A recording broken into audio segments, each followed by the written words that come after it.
Eu vou estar conversando com vocês hoje. Quem aqui é solteiro? Tem algum solteiro aí? Levante a mão, por gentileza. Não, né? Pois é. A turma com juízo não veio. Então os sem juízos vão ter que me ouvir. Eu costumo dizer que existem 3 máximas na vida de um ser humano. E a primeira delas é onde eu vou passar a minha eternidade. Não tem nada mais importante do que isso. Ok? Pois essa vida aqui é passageira e ela é única. Hebreus 9:27, o homem está determinado morrer apenas uma vez, vindo depois da morte o juízo. Aí o salmista começa a dificultar um pouco mais no Salmo 90, onde ele diz que o homem vive 70, se for robusto 80, onde a maioria dos dias são canseira e enfado, porque tudo passa rapidamente. Ou seja, segundo a Bíblia, a vida é única, ela é curta e ela é rápida. Ou seja, nós não temos outra oportunidade, é só essa. Então é importante aprender, e quanto mais rápido você aprende, a vida fica mais fácil, certo? E se você não aprender com uma lição, provavelmente a vida vai mandar uma um pouco mais difícil para ver se você aprende a viver. Eu costumo dizer que ficar velho é obrigatório, mas amadurecer é opcional, certo? Então, hoje o grande desafio que eu vejo são infantilidades que os casais cometem, né? As pessoas não se casam com as pessoas erradas, até porque a pessoa certa não existe, certo? As pessoas agem de forma errada ao lado da pessoa certa. E quando as pessoas me perguntam, pastor, por que as pessoas se separam? Eu digo porque elas encontraram um motivo mais forte do que aquilo que as uniram, né? Se elas tiverem um motivo muito forte para a união, todas as vezes que encontrar algo que tenta separar, a união é mais forte. Mas quando o motivo que você, né, se depara, ele parece ser mais forte aquilo que te uniu, inevitavelmente o casal vai pensar em se separar. Só para deixar uma informação aqui a respeito de divórcio, e eu quero ser bem bíblico no que diz respeito a isso, certo? Eu tenho muitas ressalvas quanto ao divórcio. Aliás, não é nem divórcio, é segundo casamento. Porque se uma pessoa é atropelada, dificilmente ela vai querer ser atropelada de novo. Se a pessoa infarta, ela não vai querer infartar de novo, porque foi ruim. Mas se ela se casa, se separa, ela costuma querer casar de novo. Então eu fico meio confuso, né? E pior, às vezes, nem toma providência para corrigir aquilo que causou o divórcio passado. Porque se você for atropelado, quando você for passar a atravessar a rua agora, eu tenho certeza que você vai olhar, vai falar com a pessoa, não atravessa que não, vamos ali na faixa, porque eu já fui atropelado. Aí o semáforo fechou, ela fala, vamos, é melhor esperar primeiro para ver se alguém para, é ou não é? Ou seja, você vai ter uma série de cuidados para que não aconteça novamente. Então, quando o assunto é novo casamento, muito cuidado. Eu não acredito que Deus tem, né, para pessoas o propósito de que elas sejam infelizes o resto da vida. Eu só acho que quando o assunto é divórcio, tem casos que tem gente que tem que divorciar. Sim ou não? Sim ou não? Só que quem sabe se o motivo é legítimo é só quem divorciou e Deus. Certo? Então, muito cuidado se você pensa em divorciar, ou se você divorciou. Porque se você tem um motivo sério, Deus não precisa de testemunha. Ele estava lá, a hora que você chegar lá para prestar conta, ele vai falar, isso mesmo. Tinha que ter largado, era ruim. Entendi, a senhora. Mas se a senhora não largou por um motivo bobo, vai chegar lá e ele vai falar, eu estava lá. E a senhora veio aqui só para ver Jesus. Jesus vai fazer assim. Assim, vai falar para a senhora, aqui não, desce as escadas. O chifrudo está lá para perturbar a senhora, ok? Então, escute bem. Casamento é coisa séria, certo? E se as pessoas andam procurando motivos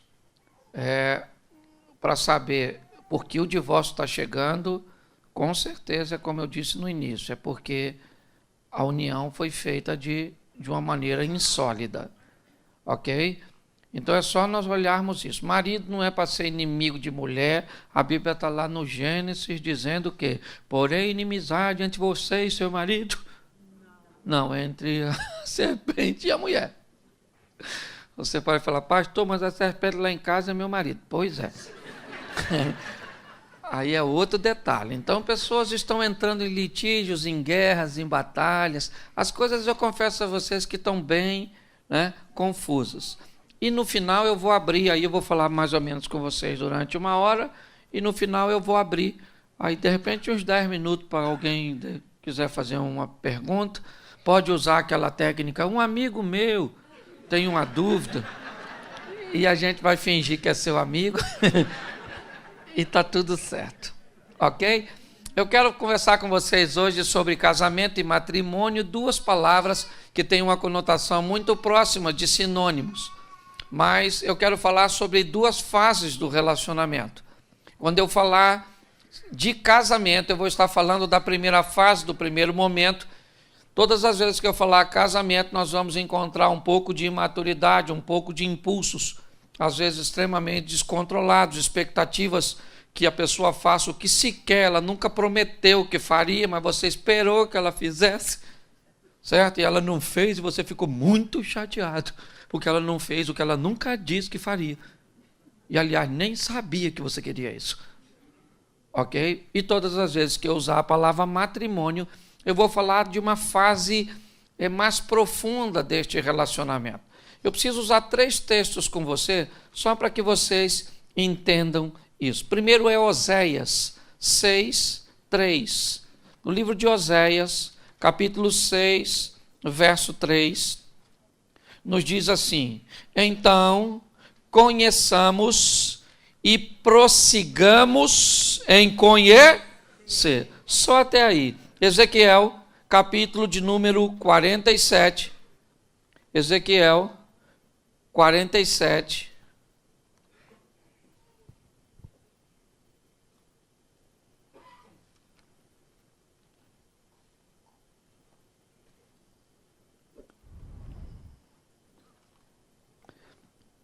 Verso de número 3 diz assim: e saiu aquele homem para o oriente, tendo na mão um cordel de medir, e mediu 1000 côvados, e me fez passar pelas águas que me davam nos tornozelos. Mediu mais 1000 côvados, e me fez passar pelas águas que me davam nos joelhos. E mediu outra vez 1000, e me fez passar pelas águas que me davam nos lombos.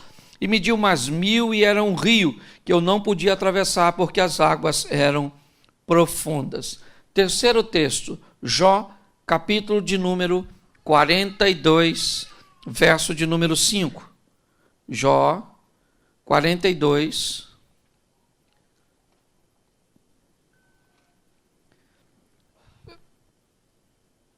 verso de número 5 diz assim: com o ouvir dos meus ouvidos ouvi, mas agora te veem os meus olhos. Você pode fechar os seus olhos por um momento?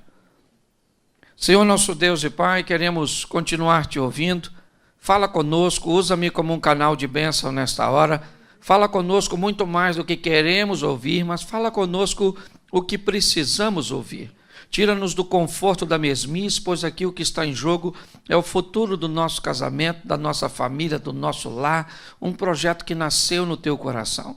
Eu declaro que todos aqui são casados para sempre, para a honra e glória do teu nome, em nome de Jesus. Amém. Glória a Deus. Amém? Eu queria que você observasse algo que aproxima esses 3 textos. O primeiro ele diz: conhecei e prossegui em conhecer. O segundo diz que havia águas no tornozelo, no joelho, nos lombos. E se você pega o terceiro texto, ele diz: no início eu apenas te ouvia, mas agora eu fui para um outro estágio. Todos os 3 textos falam de uma evolução de relacionamento. Ele diz: conhecei, mas a partir da convivência você prossegue em conhecer, ou seja, você vai para uma nova fase do relacionamento. Quando olhamos aqui para Ezequiel, nós vemos algo que começa rasinho, mas que vai se aprofundando. Quando nós vemos o texto de Jó, diz que no começo ouvir, é com experiências dos outros, mas agora ele diz, os meus olhos te veem. Então nós vamos trabalhar, certo? Essa visão de fases de um relacionamento que precisam se ampliar, amadurecer. Então, quando eu falar de casamento, nós vamos caminhar para uma coisa um pouco mais superficial. Quando eu falar de matrimônio, nós vamos ir para algo mais profundo, mais intenso. E o propósito hoje é fazer você entender que a maioria de nós não temos defeitos. A maioria de nós temos hábitos adquiridos na nossa convivência familiar, porque toda família ela é pedagógica e exerce sobre nós uma didática, ok? O problema é que casamos com pessoas que estudaram em escolas diferentes da nossa, aprenderam coisas diferentes, horários diferentes, maneiras diferentes, e quando a gente se casa, é que isso aparece, certo? A Bíblia nos dá um ensinamento muito legal quando o assunto é casamento. Parábola das 10 virgens. Lembra da parábola das 10 virgens? As 10 virgens estavam lá. 5 eram loucas, 5 eram prudentes, porque o noivo estava vindo. E para mim, prudente não eram as noivas, era o noivo. Por quê? Porque o cara vem, o noivo vem, e o noivo só pega mulher de lâmpada acesa. Mulher que tiver de lâmpada apagada, o noivo não pegava. Que informação a Bíblia está querendo me dizer? Nunca pegue ninguém no escuro. Não é no escuro. A palavra trevas na Bíblia também traz uma conotação de ignorância. Lembra que na Bíblia diz que há uma batalha entre o reino das trevas e o reino da luz, reino das trevas, o reino da ignorância, reino da luz, o reino do conhecimento. Então o que a Bíblia está dizendo, quem vai casar, e eu sei que essa informação chegou para você atrasada, mas vai servir de terapia. O que acontece é o seguinte, não se case no escuro, não se case sem conhecer a pessoa, que você vai viver com ela até a próxima eleição para presidente. É muito pior que isso. E até que a morte e a perspectiva de vida aumentou. Antigamente a pessoa morria com 65. Hoje, se for sogra então, tem uma saúde irritante, não é? E o maior desafio de uma sogra é saber que ela não nasceu depois que você casou. Ela estava lá e foi você que escolheu.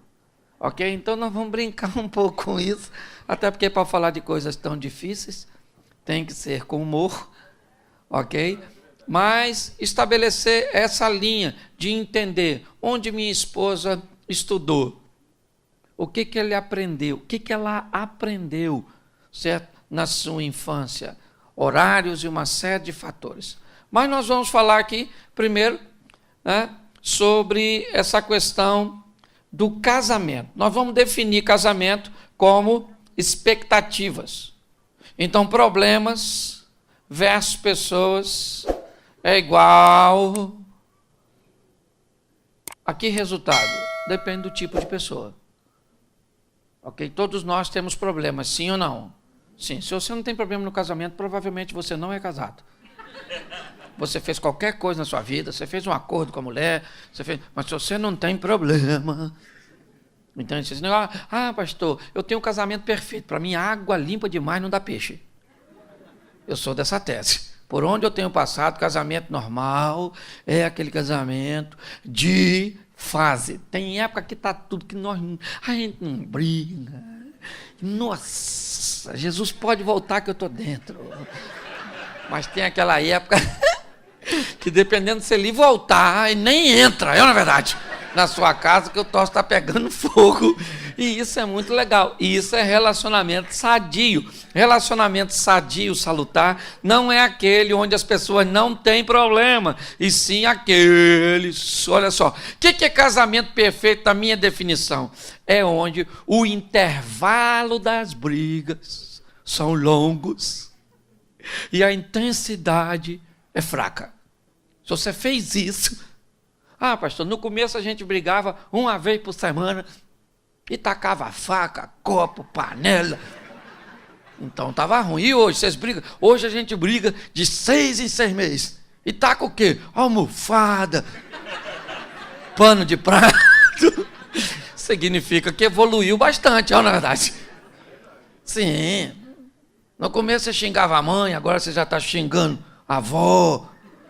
Vai diminuindo de intensidade, ok? Então, se nós entendermos isso, fica bem mais fácil. O grande problema é que quando nós vamos nos casar, nós temos algumas expectativas. Eu vou falar algumas que talvez você pensou, e se não pensou, você vai se adaptar. A primeira delas é a expectativa para definirmos casamento. Antes de casar, nós pensamos assim: o que eu sinto vai se manter ou vai aumentar? Quem não pensou isso? Hoje eu gosto dela, mas eu vou gostar muito mais. E mesmo se eu não gostar mais, só a intensidade que eu gosto já é o suficiente. Provavelmente você pensou isso, não precisa levantar a mão. Certo? Outra coisa que nós pensamos, o que sentimos sempre será mais forte do que tudo que vamos enfrentar. Pode vir o que vier. Provavelmente você pensou isso. Certo? Isso são expectativas que o casamento traz consigo. Outra expectativa: eu quero ir com você até a morte. Outra expectativa: o nosso casamento vai ser lindo. Certo? A nossa casa vai ser especial. Os nossos filhos serão bonitos, inteligentes, bem-sucedidos. Normalmente as pessoas que se casam com essa expectativa. Isso aí, o dia do nosso casamento vai ser sensacional, só vai ter gente bonita. Você só se esqueceu dos seus parentes. Não é verdade? Sim. Mas você faz planos, por quê? Porque não tem problema nenhum esperar. Quem está entrando num relacionamento, entra no relacionamento, ok, com boas expectativas, sim ou não? O problema é que toda expectativa não correspondida tem tendência a gerar algum nível de frustração. Enquanto você se depara com resultado negativo, mediante aquilo que você esperava, isso pode trazer sérios problemas para você. Certo? Então, se entendermos que as expectativas são boas, sim ou não, nós esperamos o melhor. É lógico que algumas pessoas, como eu disse no início, se uniram por motivação muito superficial. Então, às vezes, elas nem precisam de muitos problemas. Por exemplo, eu me casei para conseguir uma cidadania. Eu acho um motivo muito superficial para se deparar com os grandes problemas que o relacionamento. Eu me casei para fugir de casa, que eu não estava aguentando o meu pai. Pois é, saiu da mão do bandido, foi para do carcereiro. Só trocou de penitenciária. Não é? Sim. Por exemplo, eu vou me casar para ser feliz. Isso é besteira. Quem se casa para ser feliz, normalmente não vai ser.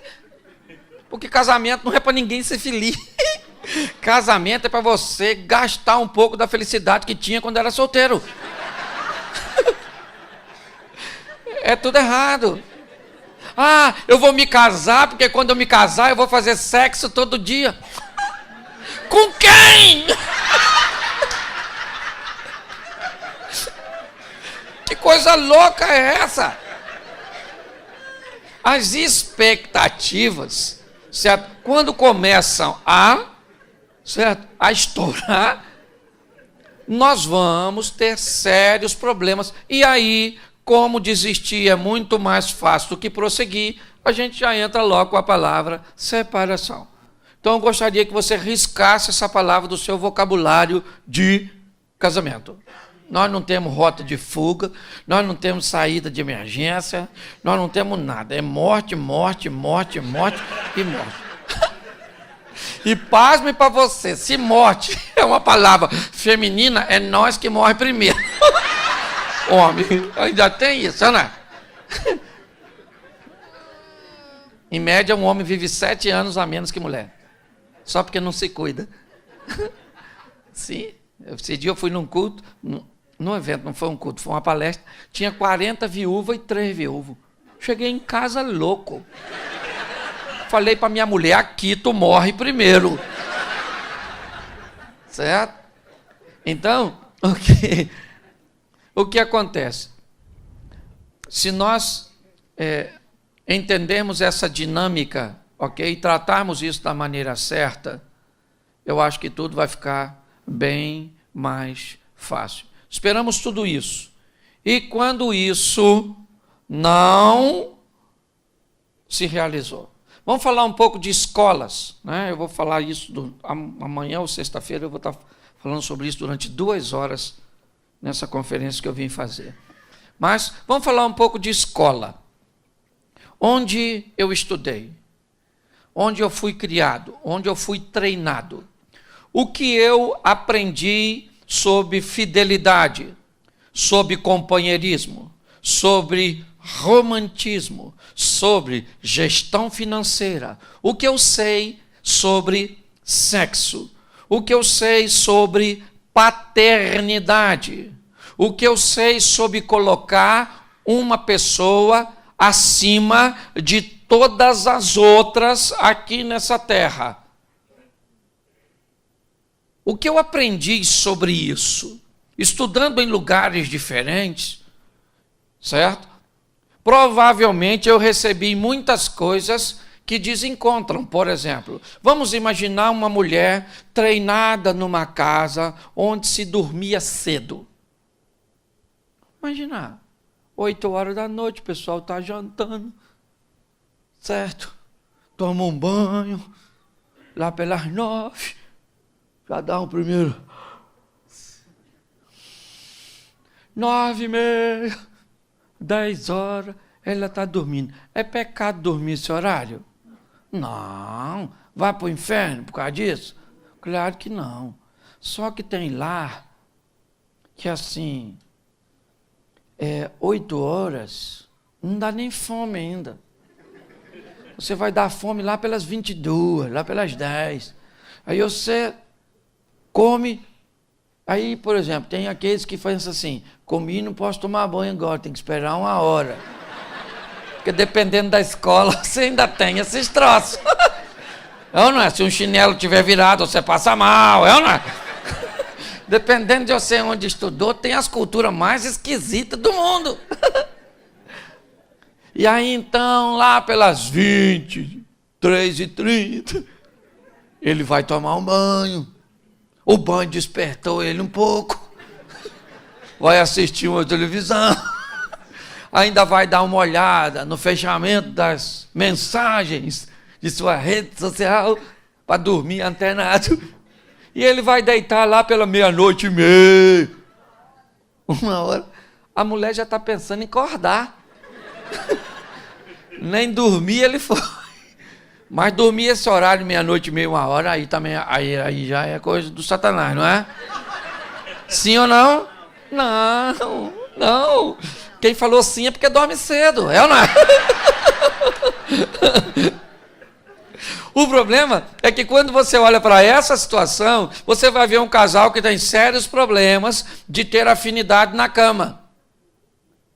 Ok? Eles não vão conseguir aquele período onde um deita, o outro deita, aquele toque, aquela conversinha de final da noite, aquela coisinha gostosa, entendeu? Você não vai ter, por quê? Porque o cara não deita, a mulher fala, eu vou deitar, você diz, tu tá passando mal? Ela fala, você que é louco, você não dorme hoje, você só dorme amanhã, porque passa da 00:00. Então eu te pergunto, qual dos dois está errado? O que dorme cedo ou o que dorme tarde? Hã? Nenhum. Mas você pensa. Queria que você falasse isso lá na sua casa. Quando o outro fizesse algo diferente do que você quer. Gente, quer ver? Vamos fazer um cafezinho? Vamos fazer um café. A gente bota água para ferver, sim ou não? Sim ou não? Coloca o pó no coador, sim ou não? Sim. Isso. Aí agora pega o café, a água do café, joga no pó com o coador, sim ou não? Aí depois que tiver tudo, coloca açúcar, adoçou, sim ou não? Então vamos tentar de novo. Vamos assim então. Então vou botar a água para ferver. Vamos botar o pó na água? Sim ou não? Sim, isso, sim. Não, sim ali, aqui é não. Ok? Primeiro eu falei, foi não aqui, sim ali. Então eu quero saber qual é a maneira certa de fazer café. Tem maneira certa? Não, no final tudo é. O problema é que um aprendeu a fazer café de um jeito e o outro aprendeu a fazer café. E aí você não sabe fazer café. Então, baseado nessa informação, fala para o cônjuge aí, para sua mulher que está do seu lado. Eu vim aqui hoje para descobrir que você não tem defeito. Você só faz as coisas diferentes de mim.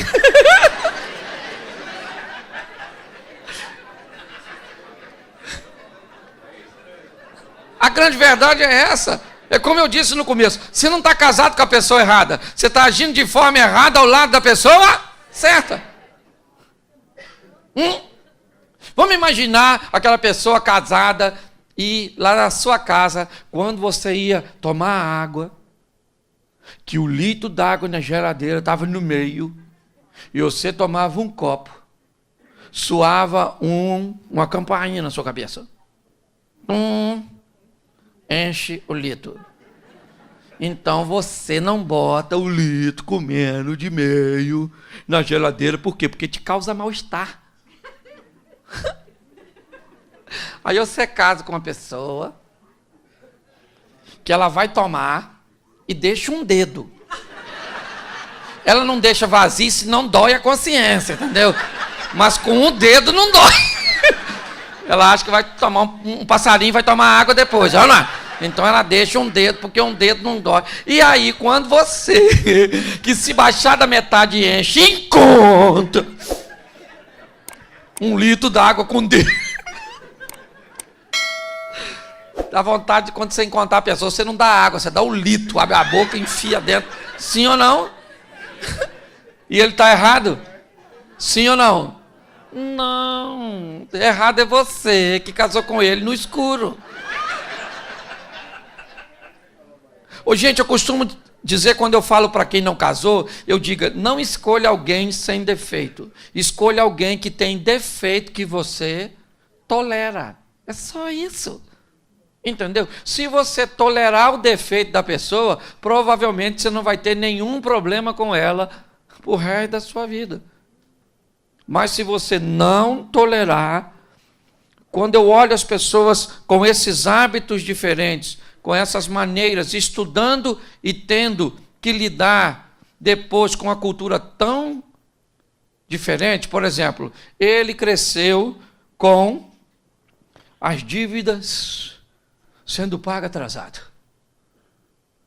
Ligava para lá, cobrava, o caminhão da companhia elétrica entrava na rua, meu Deus do céu, vai cortar a luz lá de casa, aquela coisa toda.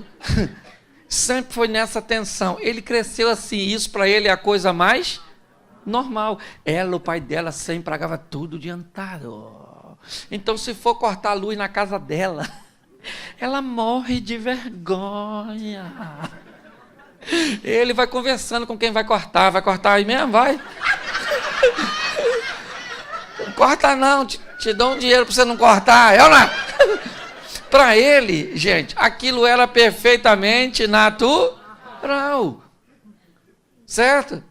Então, quando eu vejo as pessoas, elas vêm de escolas totalmente diferentes, e quando se encontra e começa a achar que é defeito. Eu brinco com família aglutinada, família dispersiva. Você já deve ter ouvido. A turma, aquelas famílias que eles vivem tudo junto. Os parentes tudo amontoado. Vai para uma casa de praia, 50 pessoas, numa casa de 2 quartos. Dorme tudo junto, enxuga com a mesma toalha, sabão com o mesmo sabonete, não é verdade? Penteia com a mesma escova, come no mesmo prato. Vai comprar um carro, vai 10 camaradas junto para a concessionária, junto com ele, entra tudo, mexe no banco, quer saber o... Sim, domingo tá tudo um na casa do outro, as mulheres emprestam bolsa, sapato, maquiagem, vestido, eles vivem naquele furdunço, tudo junto, e são totalmente felizes, vivendo naquele aglomerado. Certo ou errado? Isso, os aglutinados. Mas tem os dispersivos. Dispersivo? Dispersivo, se for para uma casa de praia, ele quer uma suíte para ele. De preferência com a geladeira lá dentro, chave na porta. Ele tem 2 sabonetes, um para lavar as partes de cima, outro as partes de baixo. Dispersivo, ninguém toca na toalha dele, senão ele não enxuga mais. Se tiver molhado, ele já reclama, é ou não é? Sim. Dispersivo vai comprar carro, compra o mesmo modelo, a mesma cor, só um ano mais novo e chega em casa de noite, que é para ninguém ver, porque ninguém tem nada a ver com a vida dele. Parente dispersivo, para aparecer na casa dele, tem que ligar e avisar. Estou querendo ir aí, porque o dispersivo precisa se preparar psicologicamente para receber uma visita, porque é um estranho. Parente aglutinado é igual fantasma, ele parece, não é verdade? E pronto, e é sempre muito bem recebido. Aí, um dispersivo casa com um aglutinado.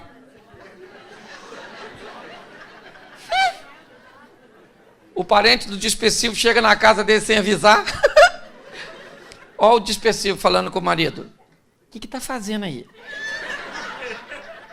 É minha mãe. Dana-se que é sua mãe. Tinha que avisar. Manda esse povo embora.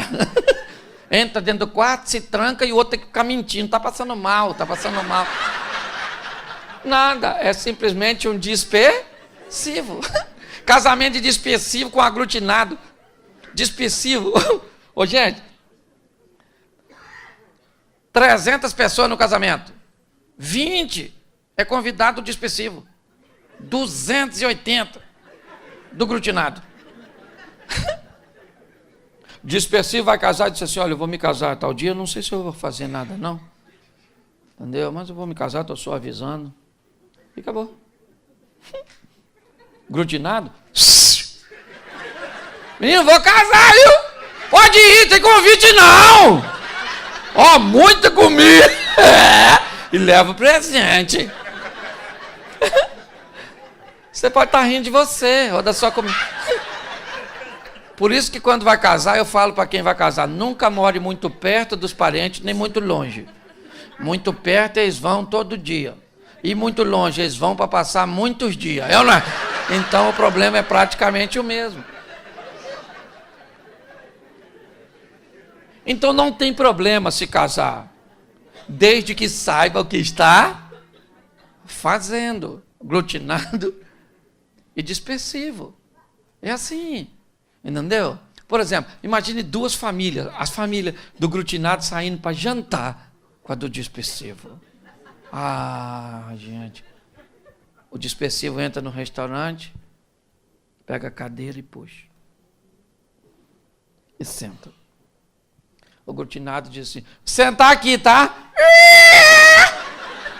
O dispersivo já... O dispersivo vai chamar o garçom. Ele está vindo já. O aglutinado. Ô moço! Nós estamos com fome aqui, ó. Aí vem o garçom, vai falar com o dispersivo. O senhor vai beber o quê? Ele diz, qual é o pH da sua água? Você tem uma água com gás, com limão espremido?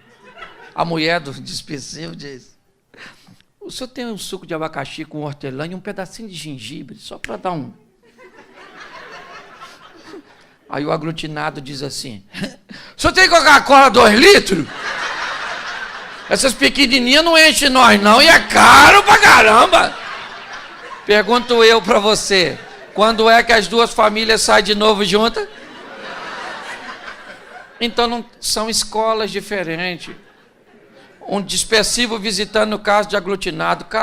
Eu sou aglutinado. Gente, tem uma coisa que eu entendo, é disso. Eu sou aglutinado. Eu gosto de furdunço, de muvuca, de gente. A gente fala ao mesmo tempo que come, pula comida. As crianças se metem na conversa da gente, corre para lá e para cá, limpa o nariz na toalha da mesa. É uma verdade. Se um dispersivo vê uma criança limpar o nariz na toalha da mesa, ele não come naquela casa nunca mais, nem nessa vida, nem nas 3 futuras. É cultural. É cultural familiar. Certo? E eu sou aglutinado. Minha mulher é dispersiva. Minha mulher pensa. Filho de eremita. Parente do abominável homem das neves. Ela gosta de viver na dela, não é defeito. Por muito tempo eu tive dificuldade para lidar com isso. Então você pega um dispersivo chegando na casa do aglutinado, aquele montão de gente na sala, falando, tudo alegre, um povo ri, dinâmico. O dispersivo chega e ele diz: nossa, tô meio zonzo. Tá me dando uma dor de cabeça. Aquilo não é ambiente para ele. Porque na casa do dispersivo você chega, é um silêncio. Criança na casa do dispersivo não faz bagunça. Os meninos chegam perto de tu e dizem: tio, boa noite. Você fala: menino, você fumou o quê, garoto?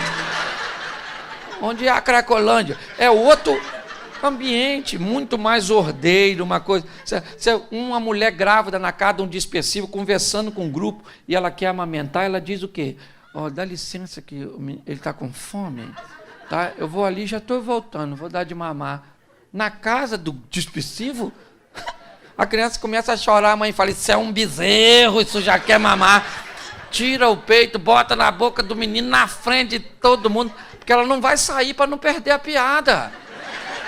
Aí alguém conta algo engraçado, ela ri, o peito sai da boca da criança, a criança já começa a procurar novamente. Escute só. Então, o que eu quero que você entenda, pode sorrir à vontade, eu só quero que você crie uma adaptação, para que você entenda que muitas vezes os parentes de seu cônjuge têm hábitos que são tóxicos para você. Ok? Mas não é defeito, é o jeito, sua família. Não é a sua família, é a nossa família, porque você não casou. Eles vêm no pacote. Você consegue entender? Então, a primeira coisa que eu vejo é as pessoas se deparam com essa crise, sabe, cultural. É horário, são hábitos, são os hábitos da família. Então começa a entrar em choque essas questões. Quando você começa a lidar com isso, uma coisa que vai te ajudar muito a equacionar esses tipos de problema é a comunicação, ok?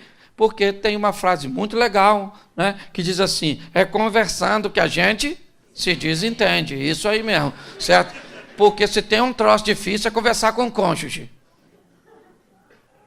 Você deve saber disso. Manter uma linha de comunicação com o cônjuge é dificílima. A gente sabe conversar bem com os outros. Mas com a mulher, quando você fala um troço que a mulher não entende, mas dá uma raiva. Certo?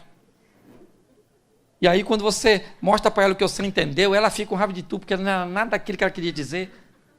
Por quê? Primeiro, porque é homem e mulher. Homem e mulher, o mundo feminino. Gente, o mundo feminino, homens. Aqui é todo mundo casado, então eu sei que os caras gostam de mulher. É, porque hoje está difícil, estou falando sério. Se a senhora tem um homem que quer pegar a senhora sempre, levante a mão para o céu, porque esse homem está banido. Os caras estão afim de jogar videogame, e a senhora vai ficar com o joystick da senhora parado. Eu estou falando sério, não reclamo. Só ela não sabe o que está vindo por aí, não é? Não. Olha só. Se nós buscarmos entender essas dinâmicas, certo? Nós vamos nos aliviar bastante no que diz respeito a conflitos. Então, utilizar uma boa comunicação é imprescindível. Porém, quando nós vamos conversar, esbarramos com alguns problemas. Primeiro, a metodologia comunicativa. Como é que homem conversa? Homem conversa com um nível de atenção hiper aparente, superficial. Entendeu? Se tivesse um homem aqui me contando um problema, pensa naquele problema horroroso, dificílimo, olha como é que eu escutaria esse homem e provavelmente a maioria dos senhores.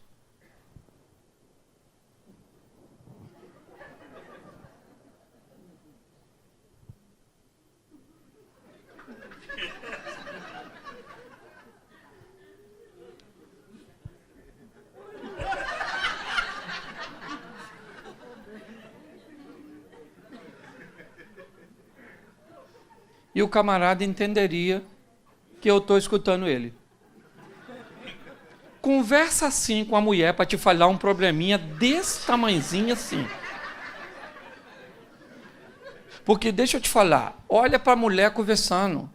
Quando uma mulher conversa com a outra, primeiro, a outra não olha para outro lugar que não seja ela. Entendeu? E se ela falar assim, vou te contar algo sério, a outra já pensa, eu preciso ouvir esse babado. E quando a outra vai falando, ela vai demonstrando expressões e sons que emitem a conotação de atenção. E o homem? O homem não emite nada. A mulher, fala menina, fala. Fala logo. E a outra fala, meu Deus, fiquei bege, agora que é isso? Que absurdo. E a outra sabe que ela está prestando atenção. Só que quando ela vai conversar com o marido,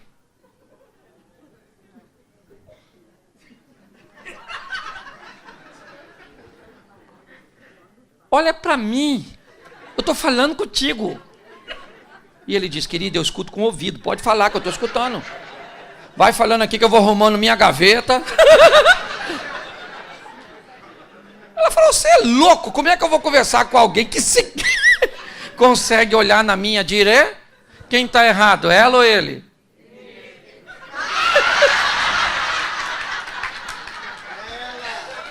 Não tem ninguém errado, gente. Nós só vamos ter que aprender a lidar com o momento do diálogo. Ninguém está errado. É a cultura que é diferente. Entende? Vamos lá. Vocabulário também é outra desgraça. Você quer ver? Seu marido chegou em casa, cansado, semblante fechado, comportamento evasivo. E a senhora diz para ele assim, o que foi? Ele diz, nada, não foi nada, não. Vou tomar um banho, comer alguma coisa, assistir uma televisão e depois vou dormir. E o que aconteceu com ele? Nada. Porque nada na boca de um homem é nada. O que ele vai fazer? Tomar um banho, comer alguma coisa, ficar mudando de canal a televisão. O que ele quer ver? Nada. Ele não quer ver nada. Porque hoje ele está por conta do nada, acabou. É nada, nada, nada. E nada para ele é o quê? Aí ele casa com uma mulher. Encontrou com ela depois de um dia exaustivo. Ela está por aqui, de cara feia. Ele encontra com ela e diz assim, o que houve? Ela diz o quê? O que ele faz? Vai tomar um banho, comer alguma coisa e vai dormir. Porque no mundo dele nada é o quê? E no mundo dela nada é o quê?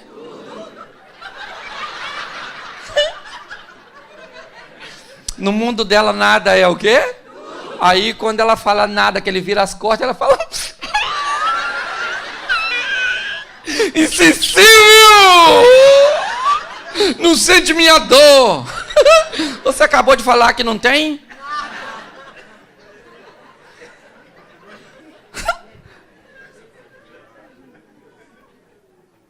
Quando nós começamos a entender isso, Então você chegou em casa, querido, primeiro, chegou em casa, a mulher está de cara feia, faz o que diz a Bíblia, fugir da aparência do mal.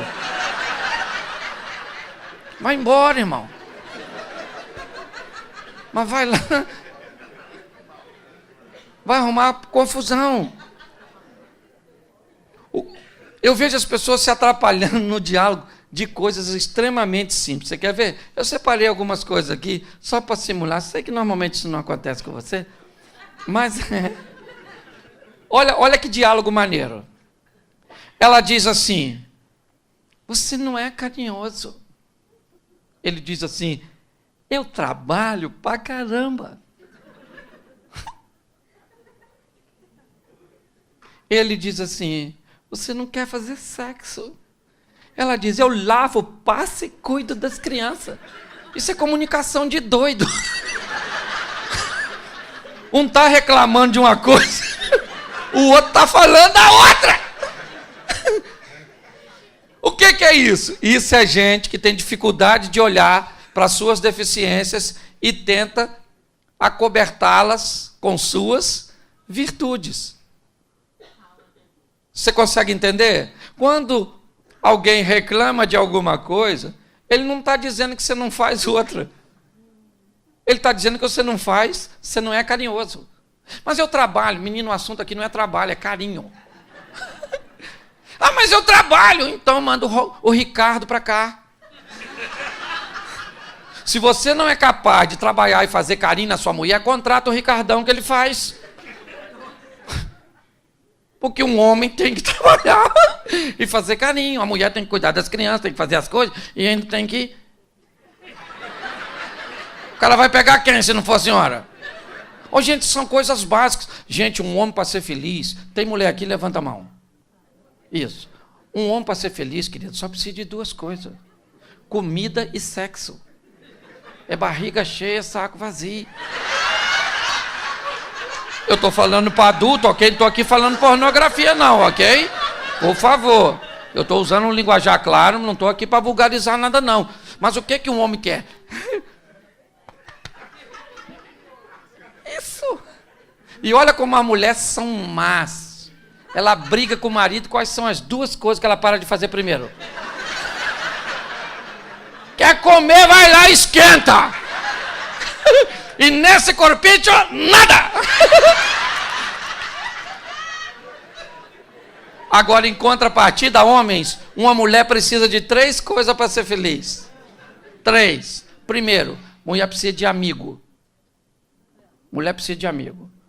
Ela precisa desabafar, falar, ser ouvida, assistida, sentida. Entendeu? Então você tem que ser o amigo da sua mulher para cantar para ela. Como vai você? Eu preciso saber da sua vida.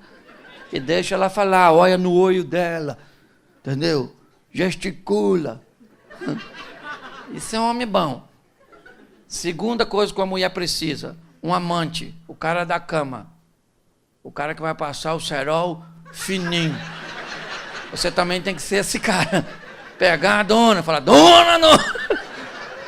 Isso. E terceiro, a mulher precisa de um sacerdote. Ela tem que ver o homem orando na sua casa, ungindo o travesseiro dos seus filhos. Isso. Falando, Senhor, abençoa essa mulher, abençoa esse menino, toma o nosso negócio, o nosso casamento. Mulher gosta disso. E quando você for fazer isso, sacerdote, fala alto. Propaganda é a alma do negócio. Ora baixinho, não. Fala, Senhor! Ok? Então, o que eu vejo hoje? A mulher reclama de um negócio que ele não faz. Ele diz o quê? Eu não faço isso, mas eu faço aquilo. Aquilo que você faz não corrige o que você não faz. Então, quando alguém estiver fazendo uma reivindicação, entenda que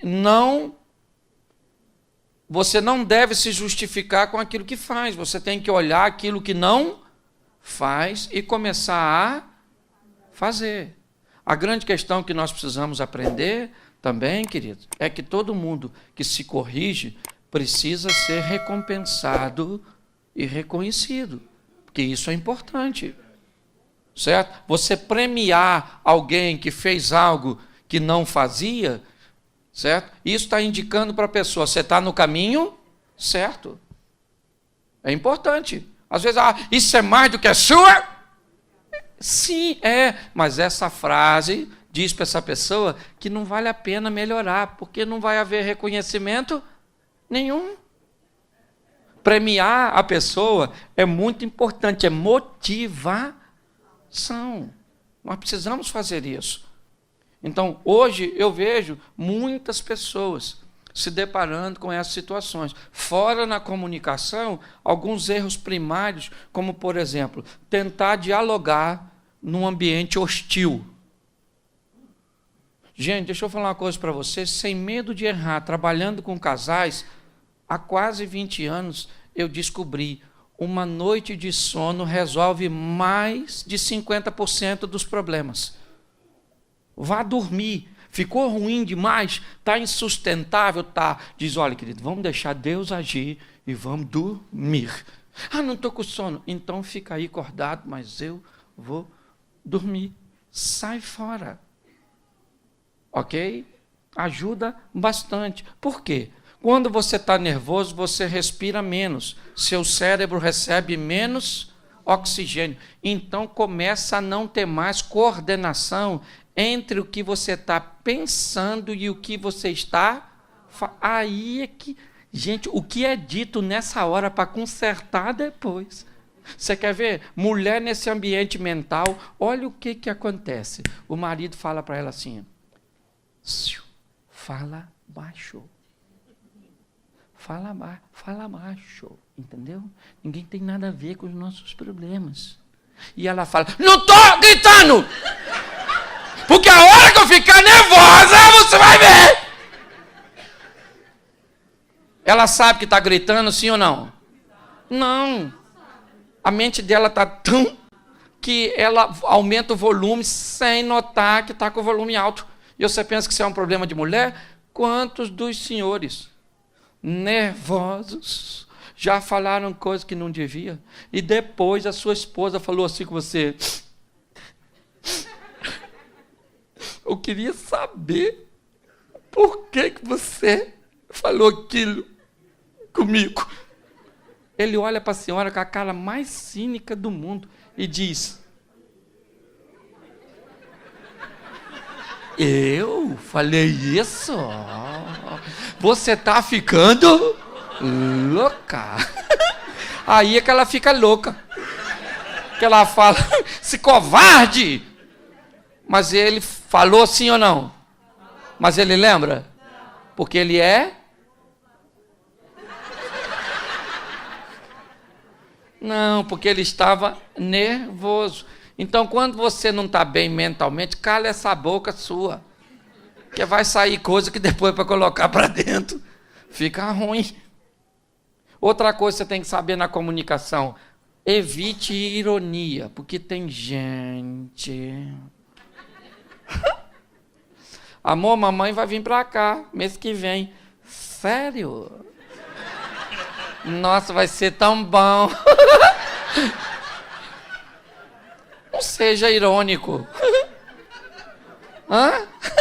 Vai devagar, cuidado com a tolerância. A mulher falou para o marido assim, amor, me traz café. Ele falou na xícara, ela falou, não, joga no chão e traz com rodo. É ou não?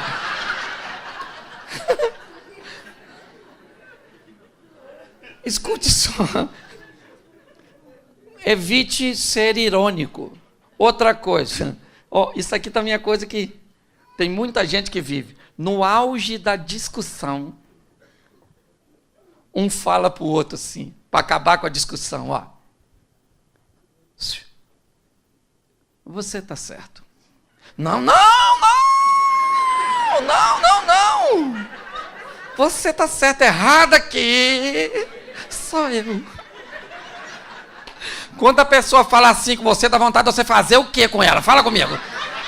Dá um sentimento no você assim de Fred Krueger com Jason. Com Jack, o estripador. Porque isso não leva diálogo a lugar nenhum. Nós vamos falar sobre o quê? É o primeiro ponto. Nós somos capazes de falarmos sozinhos. Eu treino casais há muito tempo e ainda tem assuntos que eu não consigo falar com minha mulher sem a presença do mediador. Eu preciso de alguém para mediar. Entendeu? Já são coisas bem complexas. Mas eu ainda preciso. Porque na frente dos outros, esse dia eu vi uma mulher brigando com o marido que eu fiquei impressionado. A mulher falando assim com o marido, e eu olhando de longe. Aí alguém chamou ela aqui. Ela fez assim, ó. Oi.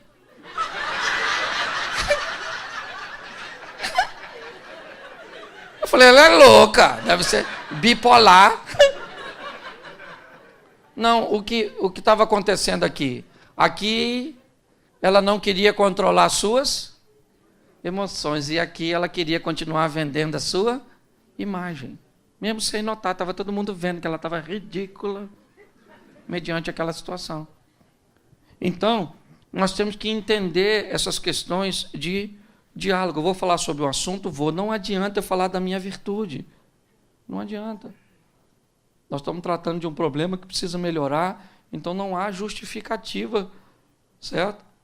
Que acabe me dizendo que eu não preciso melhorar naquilo que eu sou deficiente. É só nós entendermos. Outra coisa que eu queria dar uma dica para as mulheres é: seu marido, ele não quer mandar. O importante para um homem é os outros pensar. Eu não estou brincando, mulher. Vocês estão rindo? E eles também, mas eles sabem. Eu estou aqui para te ajudar. A gente não quer bagunça, não quer encheção de paciência. A gente só quer moral. Se os outros souberem que quem manda é ele, um homem de barriga cheia,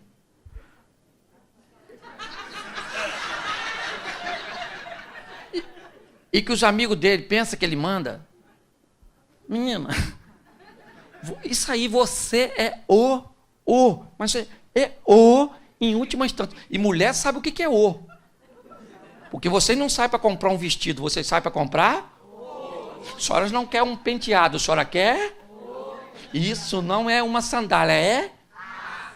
Então você sabe. O artigo. Então você quer ver? Exemplo. A senhora foi com seu marido numa festa. Certo? E festa é um ambiente emocional complicadérrimo para uma mulher. Por quê? Porque pode ser um sucesso, mas também pode ser um fiasco. Entendeu? Chega lá aquela mulher que ela não gosta e a miserável emagreceu. Acabou com ela! Acabou! O marido não sabe quem emagreceu, quem engordou, quem morreu, quem está vivo. Ele não está nem aí. Mas se a mulher chegou e aquela que ela não gosta muito está 10 quilos mais magra, sangue de Jesus tem poder. Certo? Então, ambiente, certo? De festa é complicadérrimo. Aí vamos supor, chegou você com sua mulher de terno preto. Aí você já deu de cara com o melhor amigo seu que está usando preto. Aí olhou para um outro cara lá que está de terno preto. E aquele lá também que é chefe dos garçons está de terno preto. O que você faz? Chama todo mundo e diz: aí, rapaziada, hoje era para vir de preto! MIB! Homem de preto, sim ou não? Sua esposa entrou, tem uma mulher com vestido azul, da mesma cor do dela.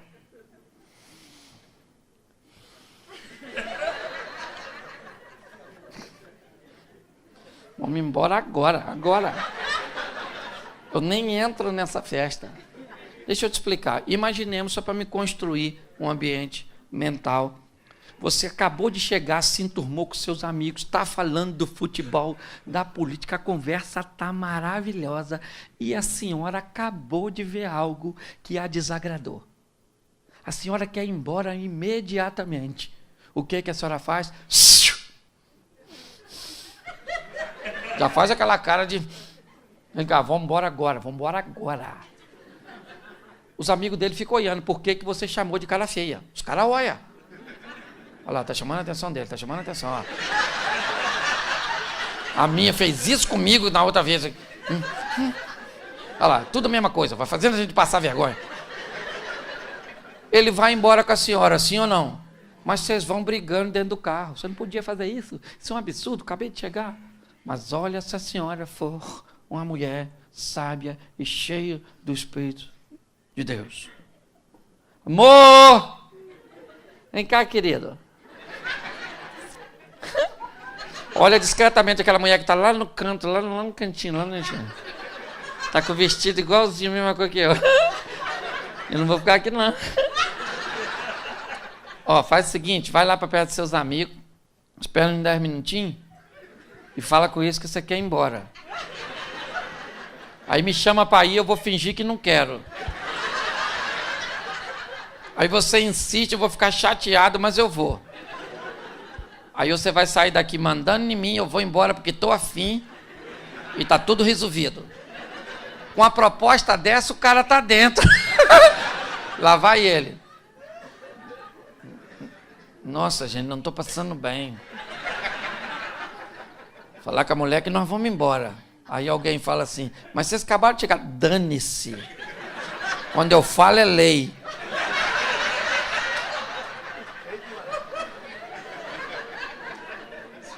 Aí ele olha para ela e falou, amor, eu vou embora.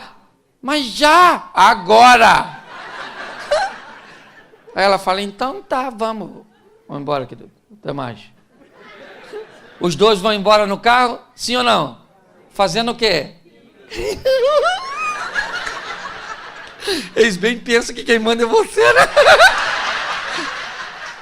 Ou seja, coisas podem ser resolvidas de maneira diferente. Eu estou só brincando, mas com coisas que, se forem vistas de uma forma correta, quem é casado há muito tempo sabe o que é um matrimônio, sabe que a única maneira de sobrevivermos às intempéries dos relacionamentos é os transformarmos em comédia. Não tem outro jeito. Certo? Por quê? Porque quando você olhar e dizer assim, o que eu sentia diminuiu ou sumiu. Ó, eu entrei no casamento achando que o que eu sentia iria se consolidar ou iria aumentar. Agora, eu descobri que diminuiu e, em alguns casos, parece até que sumiu. Tem muita gente que lida e vai para o divórcio. Eu não sinto mais. Acabou. Opa, peraí. Isso é o quê? É uma expectativa que você tinha dele se manter ou aumentar e você não se preparou para ele diminuir. Quem está no casamento fala de divórcio. Quem está no matrimônio procura uma maneira de buscar novamente, de reaver. E entende que isso é uma oscilação perfeitamente comum no relacionamento a dois. Como eu disse no começo, tem épocas que nós estamos mais solícitos, mais amigáveis, mais tranquilos, mais tolerantes. Mas tem épocas que isso não acontece. E quando isso acontece num ambiente onde as pessoas só são casadas, a primeira conversa que tem é divórcio. Agora, quando alguém está no matrimônio, eu já passei por isso inúmeras vezes, situações extremamente desagradáveis, certo? Mas eu entendia que aquilo era um período, ele ia passar. E passava e novamente a gente vivia um período legal, gostoso, amigável, sexualmente mais próximos, mais afinados. Mas novamente nós acabávamos vivenciando um novo ciclo de dificuldade lá na frente, na perda de algumas coisas, na mudança hormonal. Por exemplo, minha mulher agora está entrando na fase da menopausa. É outra vibe, irmão. É outra. Tem um negócio de um calor. Esse dia eu estava em casa, meu irmão, 17 graus, estava o ar. Do nada a coberta sumiu. Eu no Rio de Janeiro pensei logo assalto. Olhei para a mulher, ela falou, meu filho, que calor é esse? Eu olhei, estava 17. Falei, o Satanás deve estar deitado do outro lado dela para estar tão quente assim. O que é? Apenas uma questão hormonal. Não, ondas de calor. Se abate sobre a dona. Então, muita coisa que eu sentia por minha mulher, de vez em quando eu procuro e não encontro naquele momento. Mas é só esperar. Espera um pouco, lá na frente volta um pouquinho, certo? Outra coisa que nós olhamos, esse problema é muito grande. Nós estamos enfrentando um problema muito grande. Pois é, querido, o problema pode ser maior que você e maior que sua esposa, mas não é maior que seu Deus. Entendeu? Tem coisas que eu não posso resolver, tem coisas que minha mulher não pode resolver. Mas o que eu não posso resolver, o que minha mulher não pode resolver, certo?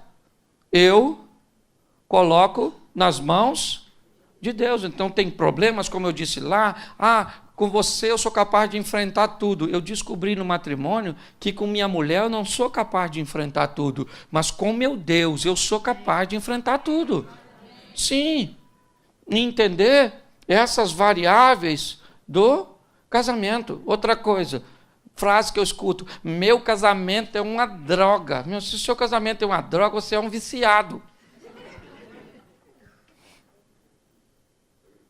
Gente, dinâmica de casamento, no início, tem muito a ver com química. Sim ou não? Sim. Mas depois tem muito a ver com criatividade. Nós temos que... E homem, hein? Homem. Depende muito de nós, homens. Vou botar essa responsabilidade em nós. Porque mulher, normalmente, elas vão. Só se ela for muito ruim mesmo. Mas, normalmente, quando o cara ele cria um ambiente gostoso, um negócio, criatividade, a mulher reclama muito disso. Pastor, isso tem nada na cabeça, não. Não faz nada de novo comigo. Aí eu pergunto, mas o que você quer? Ela falou, eu não sei, eu quero novo, legal. Sim. Como é que nós vamos resolver nossos conflitos, nossas dinâmicas? Certo? Então, se nós entendermos algumas outras coisas importantíssimas, também pode ajudar. Quem tem filho aqui, levante a mão. Pois é, deixa eu te falar uma coisa. Nós fomos treinados em cavernas. E treinados em cavernas, nos transformamos em guerreiros. Como guerreiros, construímos palácios. E nos palácios estamos cuidando de nossos príncipes. E esse é o problema dessa geração de filhos. Primeiro, porque a grande parte dele são hóspedes na nossa casa. Hóspede. Eles não fazem nada. Come, bebe, dorme. E se tu pedir para fazer alguma coisa, ainda fica indignado pelo valor da mensalidade que paga para estar lá. Quem aqui sofreu bastante no início da vida, levante a mão. Levanta aí, só a turma que sofreu um pouquinho. Pois é. Quem aqui não gostaria que seu filho nem neto sofresse nada, levante a mão. Pois é, claro, está errado isso. Eu queria que você lembrasse que um pouco do que você é resultado de alguns dos seus sofrimentos. Carne na nossa casa era que dia? Que dia? Domingo. E a CUT? Se tomasse mais de um, morria, lembra? A gente tinha essa ameaça em casa. Sim ou não? Hoje, se você levar seu filho 2 vezes na semana para comer no Outback, ele diz, Outback de novo! Camarão de novo! Você diz, menino, você veio de onde? Eu não é? Eu comia taioba. Deixa eu te falar. Nós temos uma coisa muito importante para lidarmos quando casamos. Os nossos parentes. Eu vou te dar uma notícia ruim agora. Depois que você casa, a família, sua mulher e seus filhos. O restante é tudo parente. Sua mãe não é mais sua família. Agora é só parente. Tem mulher que eu já estou vendo.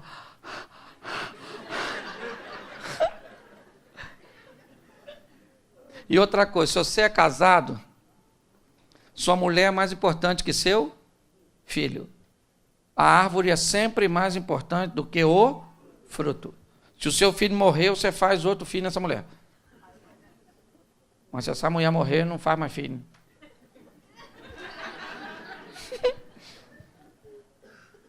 Então deixa eu falar uma coisa para você. Eu amo meus filhos de paixão. Agora nasceu um neto lá e diz que neto...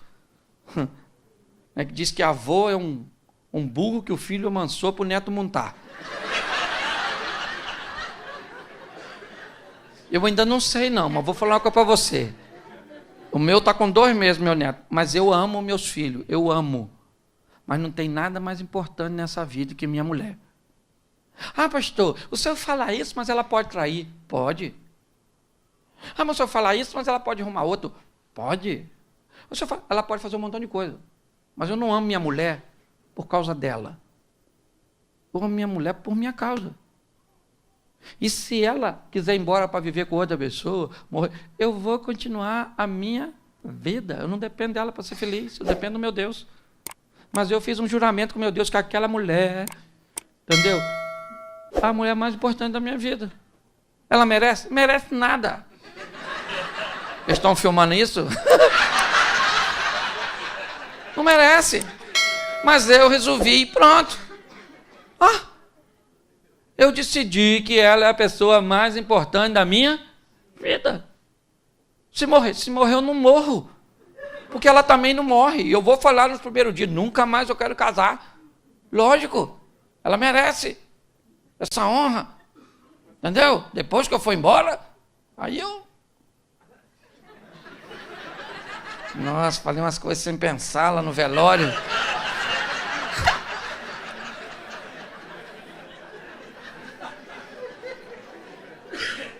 Deixa eu te falar, tá assim, ó. De camarada que casou e a mãe ainda governa ele. Ah, cortar esse cordão umbilical, rapaz. Ah, mas é minha mãe. Sim, mas põe a sua mãe no devido lugar de honra. Mamãe, eu honro a senhora é linda, maravilhosa, mas ela ali que vira o meu zoinho. Então... Entendeu? Cada um no seu quadrado. Colocar seus familiares no seu devido lugar. E outra coisa, filho também. Porque tem mãe que nasce criança e vira uns babões.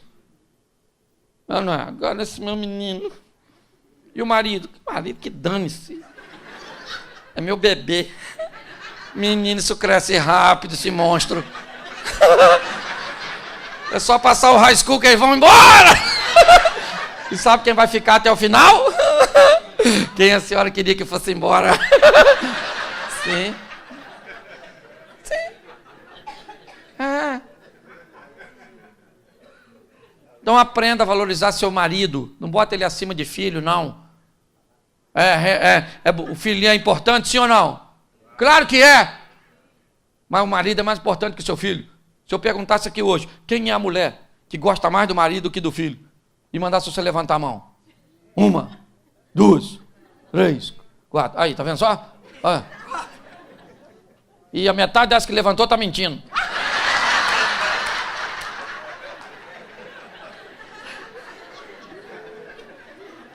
Escute só. Outra coisa, chegou em casa, hoje é muito conflito. E normalmente, aqui é diferente, talvez para o ambiente de vocês, mas todas as vozes que se transformam comuns, elas perdem força. A voz de um líder tem que ser pouco ouvida. Quando o leão ruge na África, tudo cala a boca. Quem está rugindo é o leão.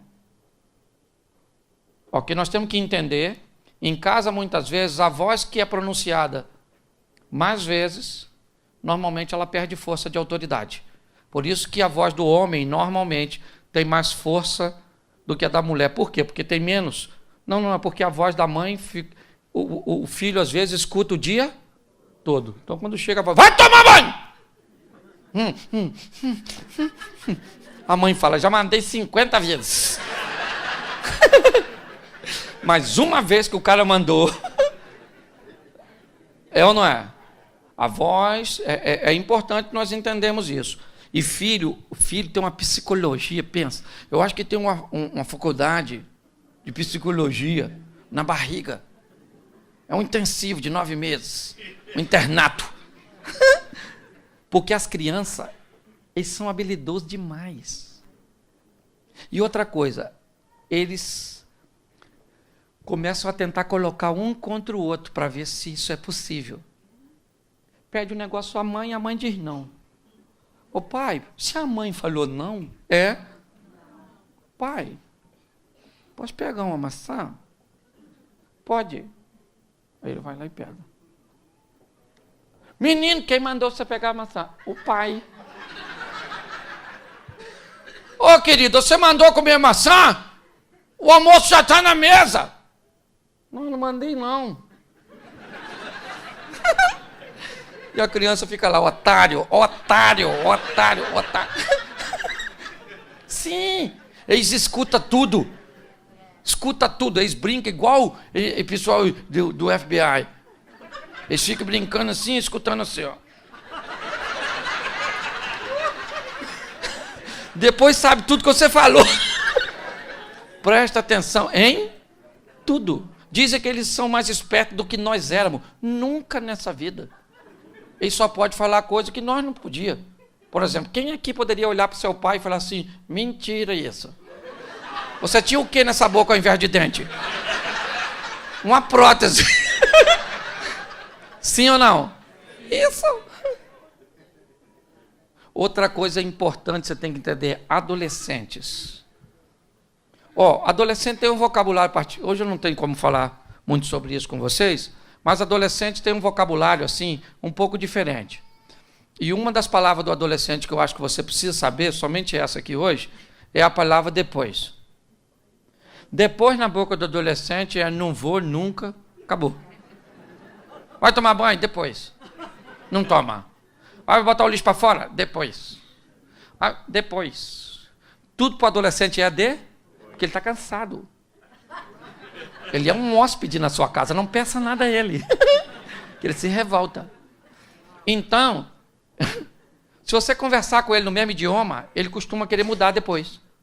Me dá um iPhone? Depois. Eu posso fazer isso depois. Mas depois é nunca. Pois é, querido. Idioma nosso aqui, em particular. É um dialeto entre eu e você.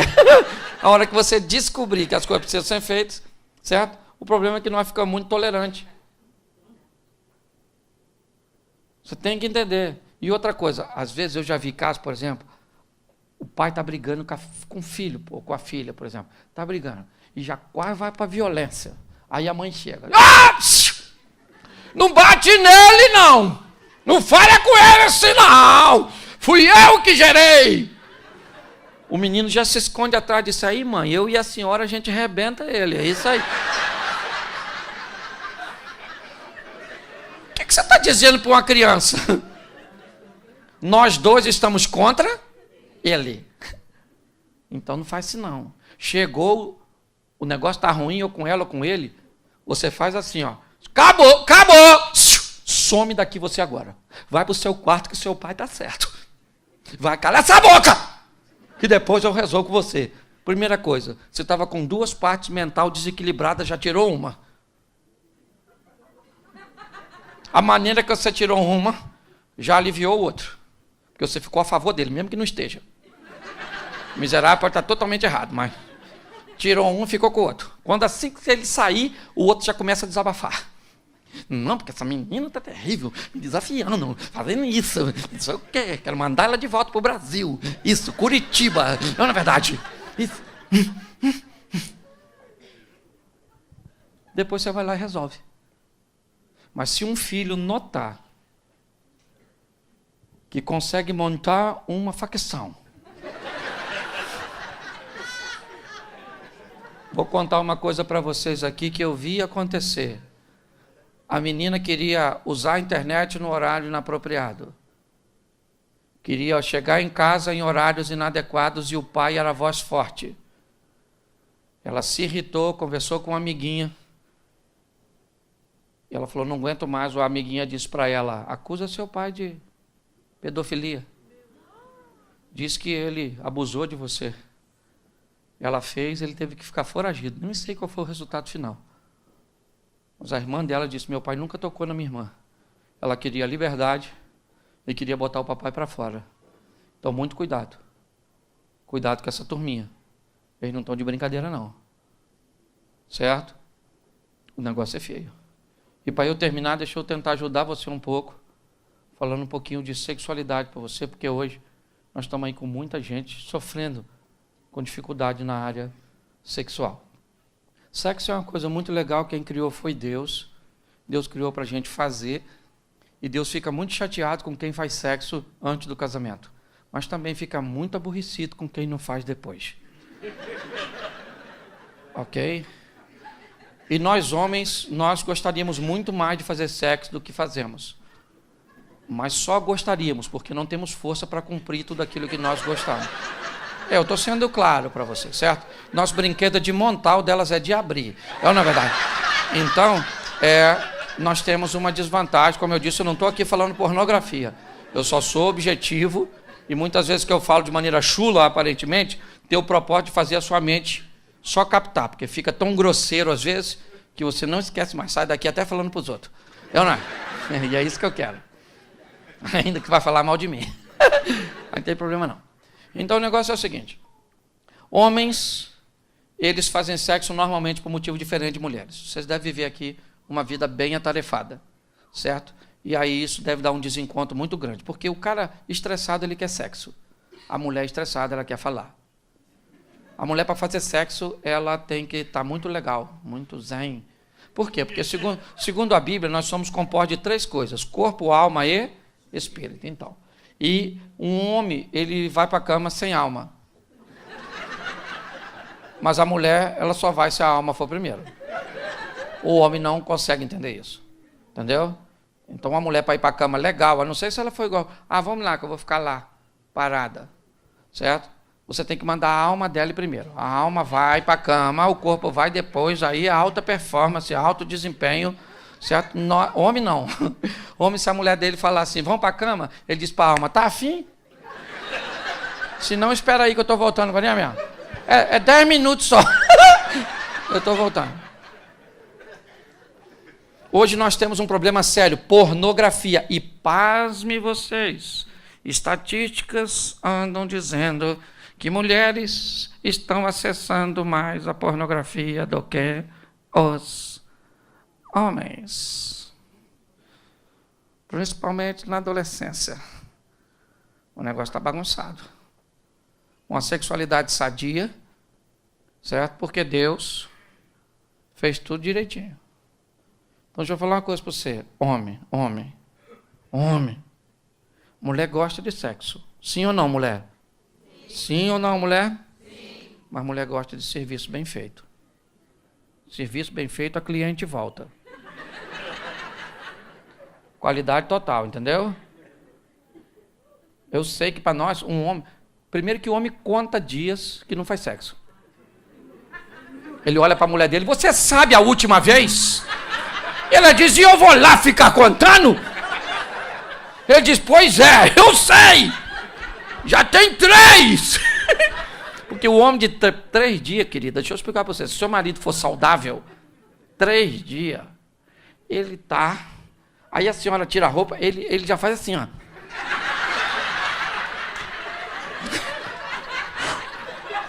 Aí a mulher fala assim, calma, cara, eu não vou sair daqui, não. Eu não vou fugir.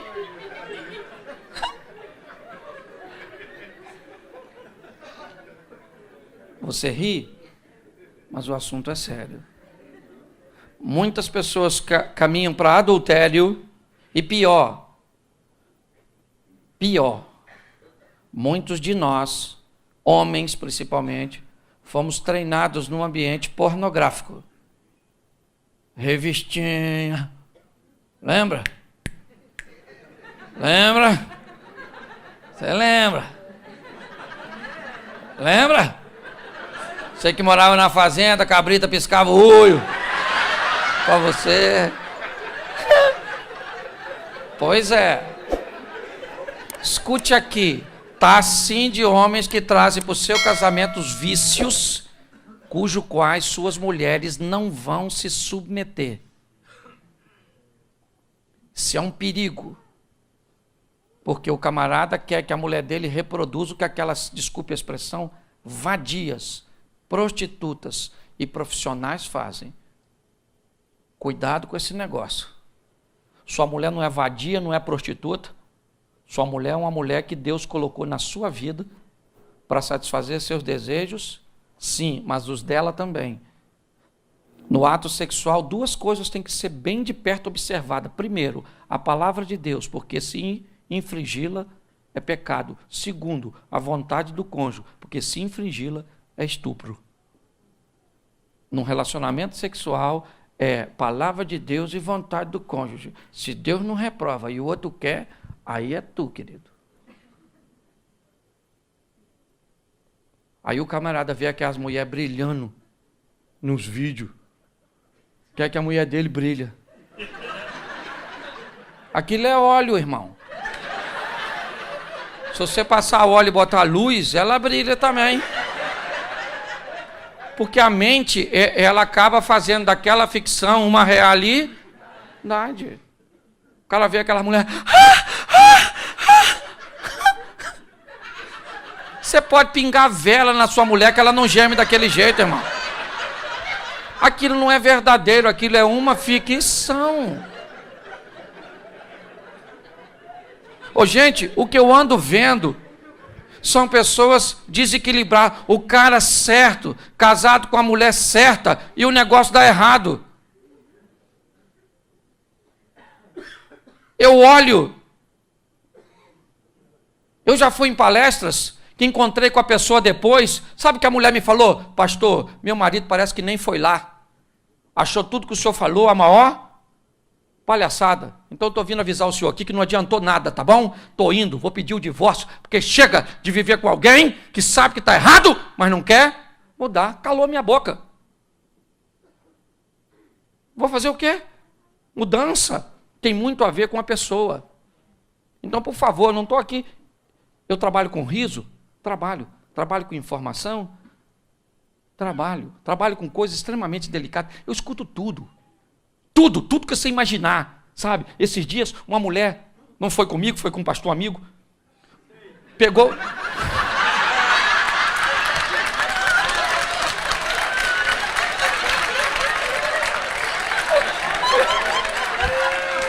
Provei do meu próprio veneno. Numa cidade do interior paulista, a mulher procura o pastor, diz: pastor, cheguei em casa, peguei meu pai na cama com meu marido e meu pai usava o meu baby doll. É só para você saber. Eu escuto das coisas mais simples às mais complexas. A única coisa que eu tenho visto é: Deus está presente e tem gente que quer mudança, o milagre acontece. Casamento é na América, eu prego desde os alfaviles. Estou aqui hoje, vou voltar, né? Prego aqui amanhã. Volto para o Rio para pregar. Ainda vou para o Japão, para a Europa esse mês. Prego desde comunidades carentes até Alphaville, pessoas milionárias. Pessoas que para eu aconselhar eu tenho que ir de madrugada na casa da pessoa porque ela não pode se deslocar devido à sua importância. Tenho tido o privilégio de viver coisas muito expressivas. Mas hoje, para mim, o importante é eu estar aqui. O importante para mim é o seu casamento. Então eu queria que você saísse daqui, primeiro, sorrindo um pouco, porque eu mexi em algumas coisas que talvez você achou a maior besteira, não tem problema nenhum. Eu entendo que muita gente veio aqui para fazer apenas uma manutenção. Agora, me deixa ser um pouquinho mais duro. Mas depois da oportunidade que Deus te deu aqui, se você ainda quiser pensar em divórcio,